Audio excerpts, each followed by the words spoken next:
I came to ESF because I met some of the professors at a conference, and I was struck by how much of an interdisciplinary department the chemistry department was.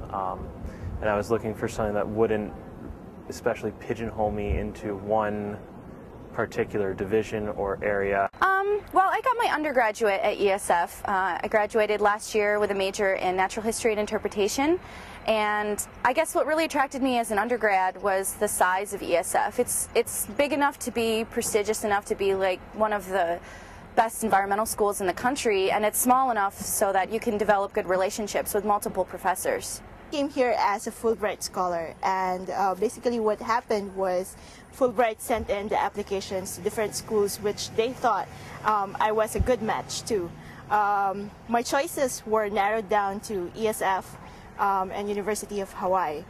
What persuaded me to come here to ESF was an email sent by Dr. Charlie Hall. Pretty much he was congratulating me for getting accepted to ESF prior to even receiving the formal letter from ESF that I got accepted. And at the time also he had a student, a Ph.D. student who was working on a research in the Philippines, and I had a chance to get in touch with her, talk to her about what ESF was, what classes I should be expecting here, and the atmosphere here, and that was pretty much what persuaded me to come here, like everything that she told me, and also like the interest that Dr. Hall showed in my research. Well, first of all, my mother's an alum, and so she always told me about the great experiences that she had at ESF when she was an undergraduate here.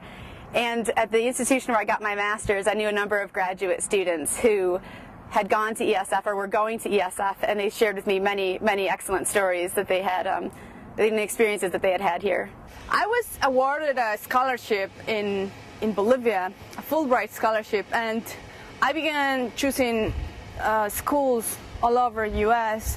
And ESF attracted me because it's a small college. I really like the faculty, and I've been checking, you know, the comments of other students about the school and the ratings, and I also contacted the chair of my department, and it seems like really easygoing school, very friendly, but also very policy oriented and multidisciplinary, although it's focused on the environment. So that's what I really like about ESF, and that's why I chose.